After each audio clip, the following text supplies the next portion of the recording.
مہمان وائز کے چاہنے والوں کو خوش آمدید۔ آج کی اس ویڈیو میں ہم برکا خان کی زندگی پر روشنی ڈالیں گے۔ اس کا تعلق کس خاندان سے تھا اور اس کی نسل میں کون کون تھا اور اب اس کی نسل کیا کر رہی ہے۔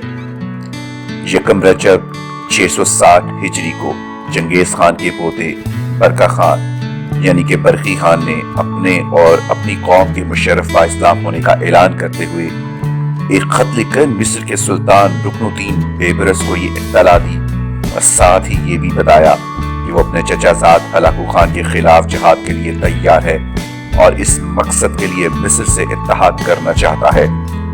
سلطان بیبرس نے یہ پیشکش بخوشی قبول کرتے ہوئے آئمہ حرمین شریفین کو برکا خان کے لیے دعاؤں کا حکم لکھ بھیجا۔ تمام شہروں میں بھی فرمان بھیجا گیا کہ جمعے کے خطبے میں خلیفہ اور سلطان کے بعد برکا خان کے لیے دعا کی جائے۔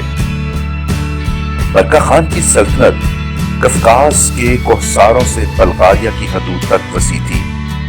شوال 660 ہجری ستمبر 1262 میں ہلاکو شام اور مصر پر دوبارہ حملے کی تیاریاں کر رہا تھا کہ برکا خان کی فوج قفقاز کے فلک بوز دروں سے نمودار ہونے لگی۔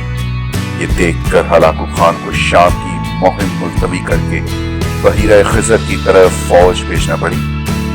اس لشکر نے دریائے پیرک عبور کر کے برکا کی فوج کو وقتی طور پر پسپا کیا، مگر برکا کے بھتیجے نوگائی کے جوابی حملے میں ہلاکو کا لشکر درہم برہم ہو کر پیچھے ہٹتے ہوئے دریائے پیرک تک آ گیا۔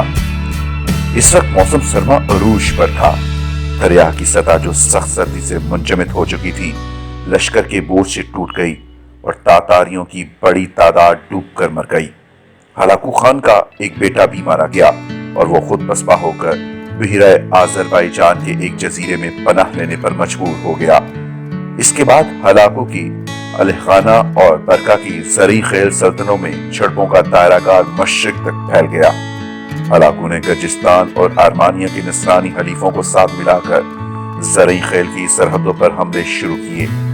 جواب میں برکا نے نہ صرف روسیوں اپنی فوج میں بھرتی کیا بلکہ وسطی ایشیا تک تسلط حاصل کر لیا۔ سمرقند اور بخارا کے مسلمان چوک در چوک اس کی فوج میں شامل ہونے لگے۔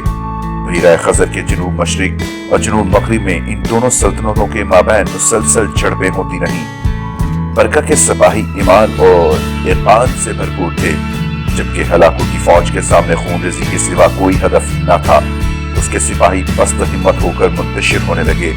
بہت سے سلطان بیبرس کی تلوار سے خوف زدہ ہو چکے تھے اور بہت سے برکا خان کے قبول اسلام کے بعد امید کی طرف راغب ہو رہے تھے۔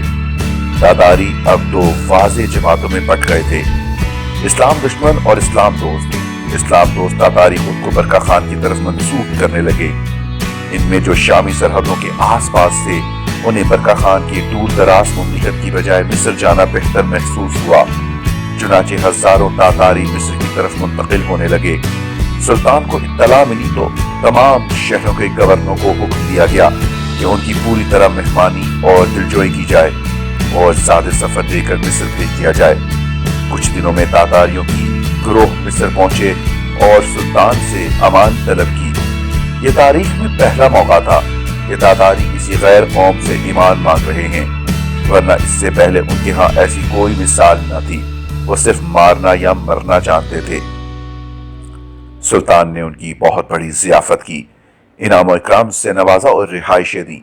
ان کی بڑی تعداد مشرف با اسلام ہو گئی۔ اس طرح ایک سفاک فاتح قوم اسلام کی مفتوح ہو گئی۔ علامہ اقبال نے تاتاری مغلوں کو فتنہ تاتار کا نام دیتے ہوئے اور برکا خان کے مسلمان ہونے پر یہ شعر لکھا ہے آیا فتنہ تاتار کے افسانے سے، پاس پا مل گئے کعبے کو صنم خانے سے۔